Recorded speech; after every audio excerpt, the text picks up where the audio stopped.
Well, welcome back to the show, everybody. I know it's taken a long time, but Project Coyote is finally done. Just look at her. Beautiful. This is my 1975 Honda XL125 that is powered by a TRX200SX engine. And the reason I'm building this bike is because I want it to be the big brother of my XL125 Honda Matic. This is an XL100 from 1974 that I put a TRX or an ATC 125 engine in it. So both these bikes have 5 speeds, electric start, reverse, automatic clutch, and thumb throttles. The R button. Everything that a cool kid needs. Now you might ask yourself why I would go through the hassle of doing something like this. Main reason is I'm building these to be trail bikes, and I like to have dual brake controls on the handlebars and the centrifugal clutch of the quad engines in these things when I'm riding over rocks and stuff like that. And the main reason, I guess, is because I got a little bit of a handicap. I got a artificial hip, a lot of pain to kickstart. So kickstarting anything bigger than a Trail 90 is not a thing for me. So we're going to use that.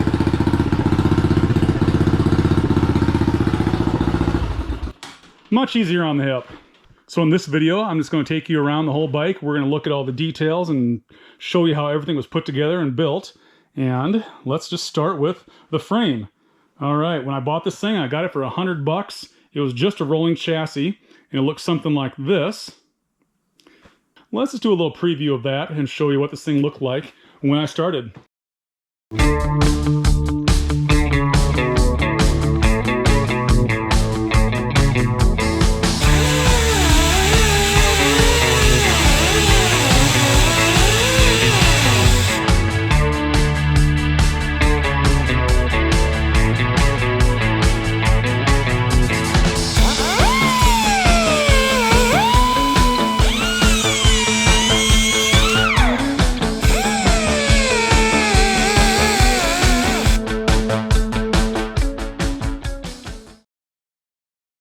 So as you can see, the TRX200SX engine didn't quite fit in the XL125 frame. So I did some clearancing back here and up here and make some custom motor mounts to fit the engine into the frame. We'll get to how I made the motor mounts here later on in the video.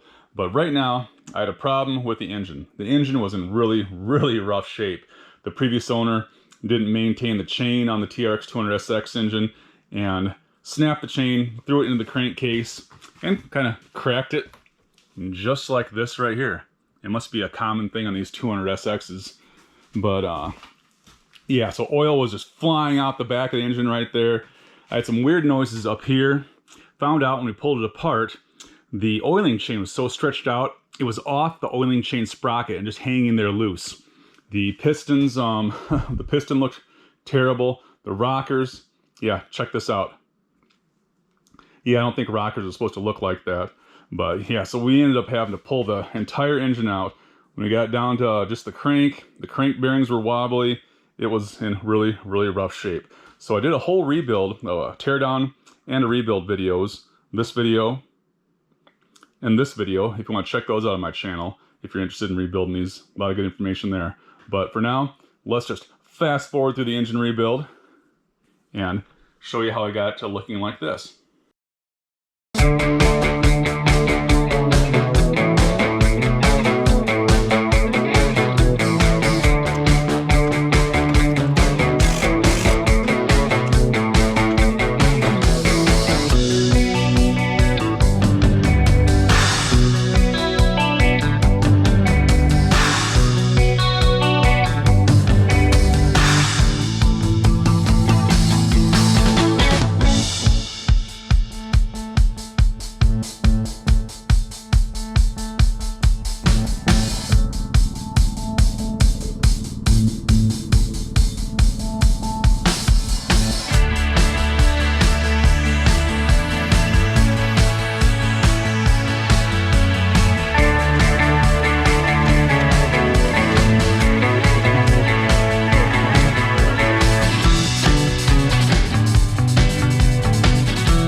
So at this point, we got the engine all rebuilt. Everything is running fantastic, especially considering what catastrophic shape it was in.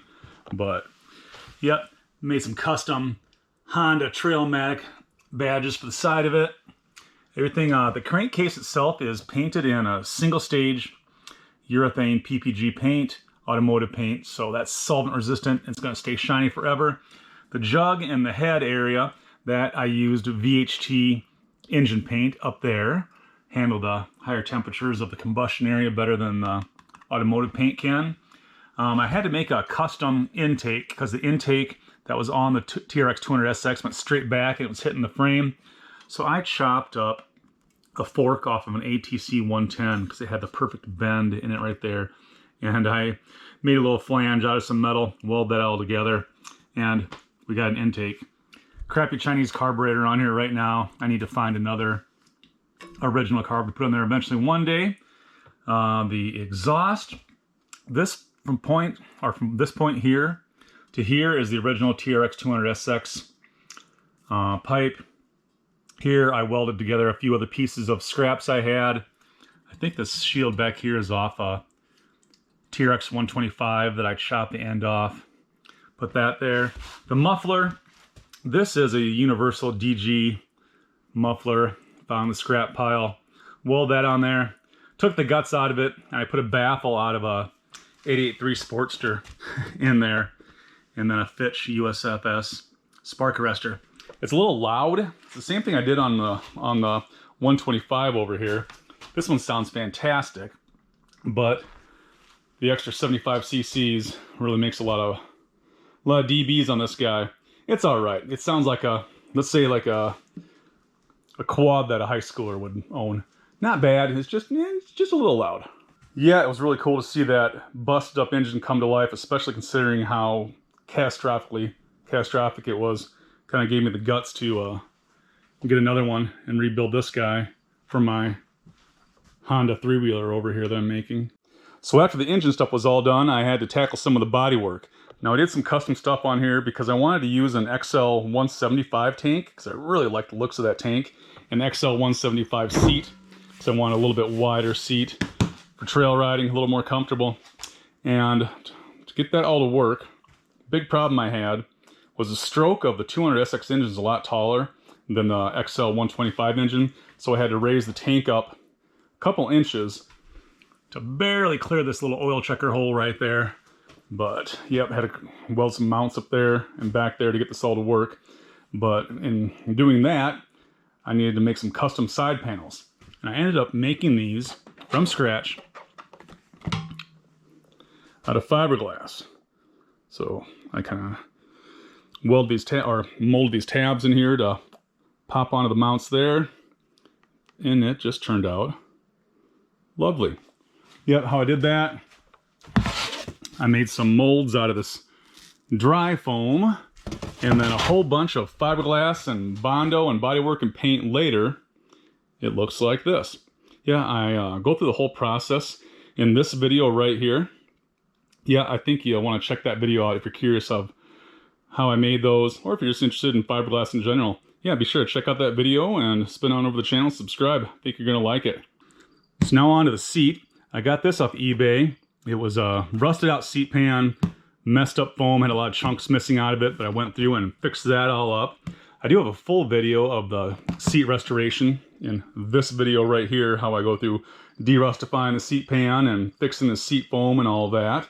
Yeah, I'll leave a link to that video in the first comment in the description of the video if you want to check that out when you're done with this one. But for now, let's just rewind a little bit and we'll fast forward through the seat restoration.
So that is the seat. It turned out pretty darn sharp. I shaved it down about an inch lower than the stock height, make it look a little sportier, but still feels great. You can kind of see how I repaired things. I took a electric bread knife and chopped off the nasty stuff off the original foam, and I glued down a $15 camping mat from Walmart. It's closed cell foam, same stuff as pool noodles are made out of. Works pretty darn good when it's glued on there with some 3M Super 99 adhesive. Stays on forever. Sanded everything into shape. Beauty. So what are we going to talk about now? Let's talk about the tank. Tank is off a XL125. I got this off eBay. It was in pretty decent shape. It wasn't dented up too bad.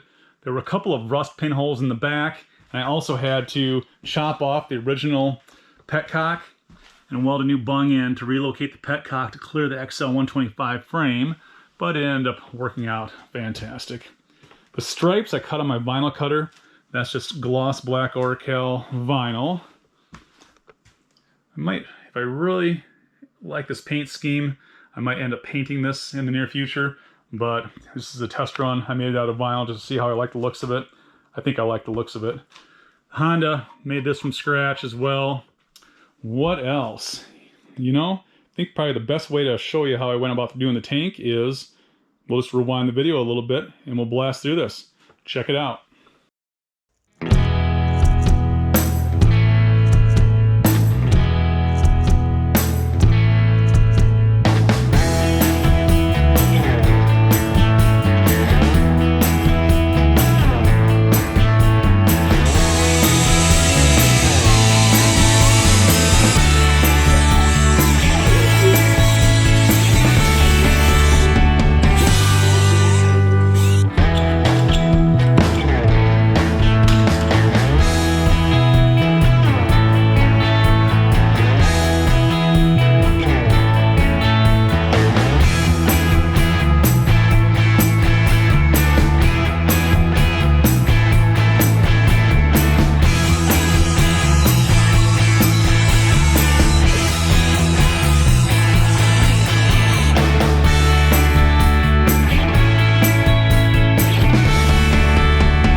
Okay, so there is the gas tank. What do you think?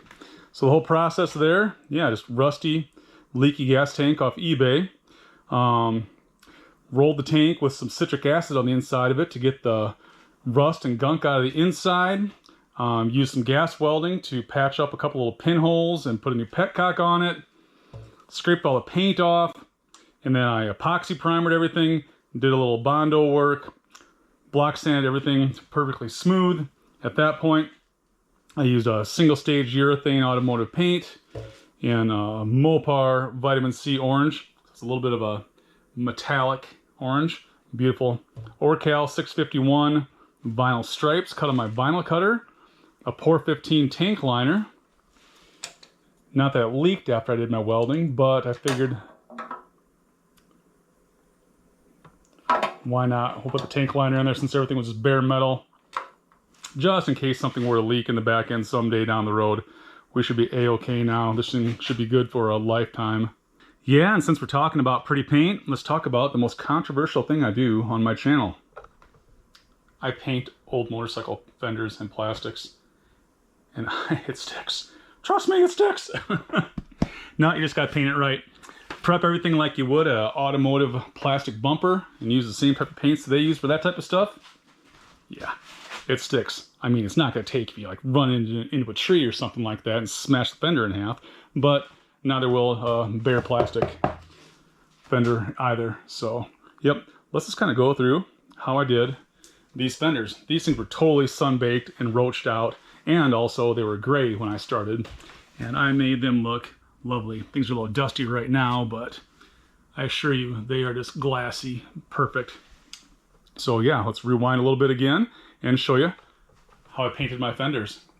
Oh, and one thing I forgot to mention, since you're sitting there and I'm doing all this work here, there's that like button, like right down here, right down there. Yeah, click it, that like button, like. I gotta do all this work. Come on, all you gotta do is just like. That's all you gotta do. Click it.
So there we go. We got nice new shiny, brand new black glossy fenders on our 1975 Honda XL125.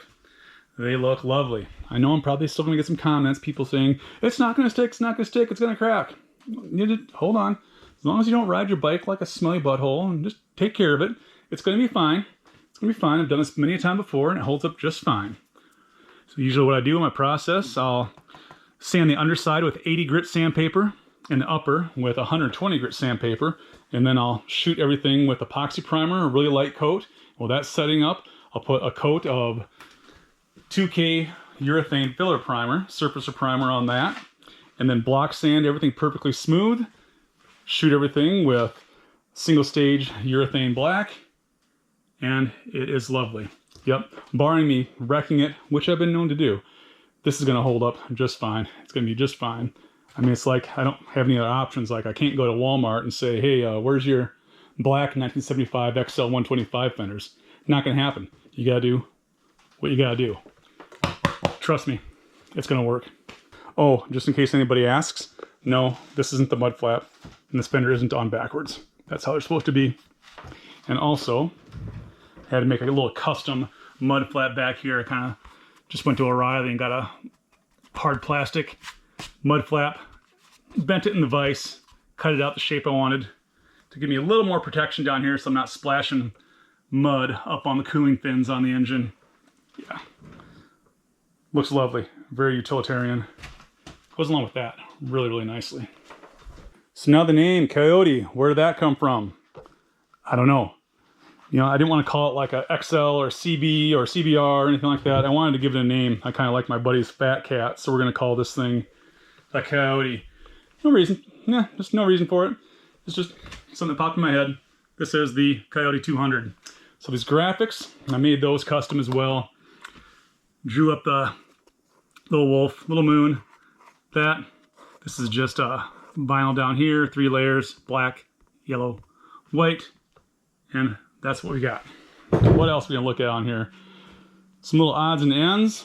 The chrome is just beautiful on these. The hoop looks great. The zinc is still on all the nipples. I sanded down and polished my lower fork tubes. Same thing with the hubs inside and out. Those are all polished up really nice. Original spokes are in great condition. That's the main thing reason I bought this thing. Even though it was pretty much parted out, the chrome and the aluminum, it had some surface rust on it, but after a little steel wool and polishing here and there, everything just turned out beautifully. Yep, no complaints at all. It looks like maybe like a 1-year-old motorcycle. It just looks great.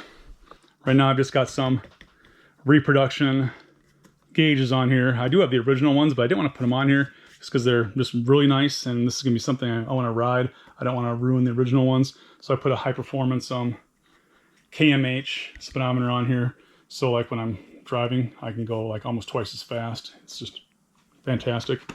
But all my controls here, I had to rewire the handlebar switch. This is just a generic something off of a Chinese scooter. My light, instead of high beam, low beam, this is just on and off. My turn signals, this is just kill switch I rewired to be the kill switch. Starter down here, and I added a choke, remote choke right here. Up here, got a reverse that actuates the reverse lever down there. And park and brake, all the good stuff.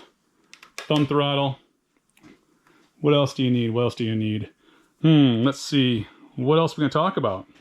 The original chain guard fit in there. I had to modify the TRX chain guard a little bit, add a little extension right there, so pant leg wouldn't get stuck in there. We got pull start, fantastic. Yep, mounted a key right there, petcock. Yeah, not much to see over here. And there's a ton more details that I haven't talked about in this video that you'll have to go back and watch the full videos or the playlist if you want to check them out. Like how I made the graphics, stuff like this dual rear brake arm so I can have handbrake. The Chinese quad wiring harness on here. That's all in the full videos. So I'll leave a link to the playlist and the individual videos in the first comment in the description below if you want to check those out when you're done watching this. But yeah, even though this thing has a homemade intake that's made out of a Honda 3-wheeler fork and a homemade muffler and just a Chinese eBay carburetor that I slapped on there really quick, it's running good enough to go for a test drive. So I think we're gonna take this thing outside and maybe put a mile or 2 on it. But in order to do that, we need to hand this thing over to our trained racing rider. Now some say he actually works for the California Department of Tourism. And that his feet actually aren't that big. All we know is he's called The Big. Okay, so let's see if this thing's gonna start on me. Yep, do. Might need to adjust those rockers a little bit. We'll be okay. Enough for a break-in. And Jesus and Mary Hernandez, it's hot in this thing. Okay. Well, hey, she'll wheelie in second gear. Okay.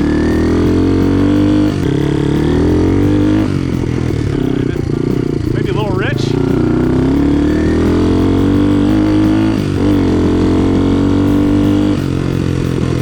Okay. Sounds a little rich. It sounds like my rockers need adjusting. But she's running good. Oh man, I just realized something. My millimeter, god dang it, my millimeter mile per hour speedometer broke on me. What in the heck, I've only had this thing for a couple months. I've only put on 48 millimeter miles on here. Well, that's going back. Hopefully I can return it to the Philippines. Yeah, Well, I guess I'm putting the original OEM Honda ones back on there.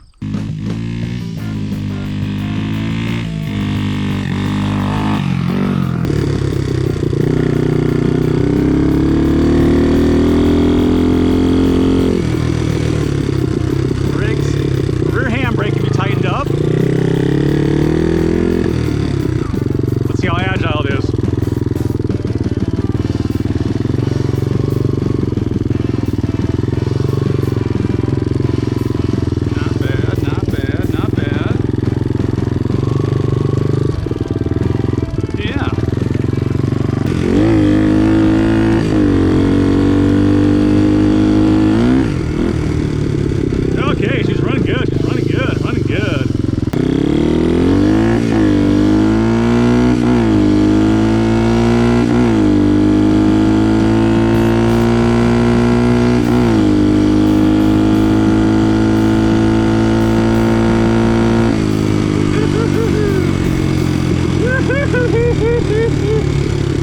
Yeah!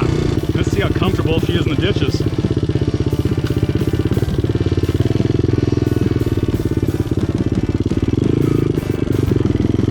Ooh, she's cozy. She is cozy, cozy, cozy. This is nice. Beautiful. Ooh, this rides a lot better than that little XL100. Hey.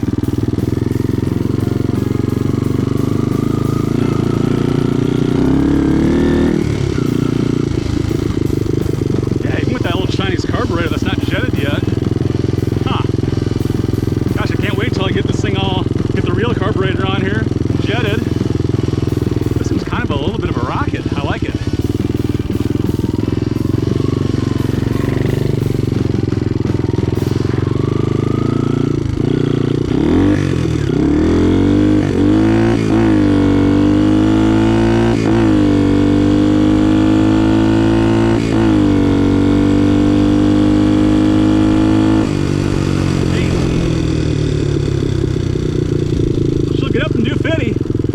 Get up and do 50. Wow.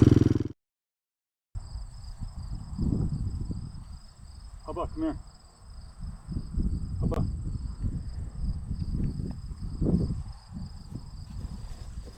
Come here. Come here. Hey, hey, hey. I have no idea why you'd have a problem with this.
All right, so what do you think, folks? Is the Coyote a winner, or did I make a mistake by doing the TRX engine swap in there? You know, the little I've driven it, I really think I'm going to like it. Yep, before, this was my favorite trail bike, but this thing rides a lot more comfortable, and it's got a lot more get up and go than the old 125. I think the way this thing's geared, this is still going to be my rock climber, but this is going to be my gravel road logging trail bike. I think it's going to be fantastic. Yeah, there's still a couple things I want to address on here. I still want to get the original carburetor on there, and the original rockers and cam that were on this thing. Well, the original rockers are gone, but the ones I got off eBay, they're kind of usable. I think they're going to be a little noisy. I'm going to keep an eye on the adjustment. And if they don't clean up, I'm going to try to see if I can find a nice set of rockers and a new cam for that thing. But we'll see how it goes. Yeah, and I was saying throughout the video, I do have full, more detailed videos. Again, I'll leave them in the links to those in the description and in the comment below. yeah, if you want more information on this bike, be sure to check those out. I think you're gonna like them. And then also be sure to subscribe, click that like button. And if you could really help me out, why don't you just share my videos to a couple of your friends out there? I think they're gonna like them. You like them, they're gonna like them too. So over the next couple of weeks, we're gonna have this thing out on the trails, do some test riding on it and see how she does. But I think it's gonna be a champ, a champ. In the meantime, yeah, like I said earlier, I've got more detailed videos of this build. I'll leave the links to those in the comments in the description below. So if you want more information on this build, Project Coyote, check them out. And also, yeah, click that like button down there again and subscribe, share my videos with all your friends on social media. I'd really appreciate that. So yeah, if you want more Bigfoot Bikes and Brews content, I think you're gonna like this video over here, or check out the rest of the Coyote build over here, and I will see you next time.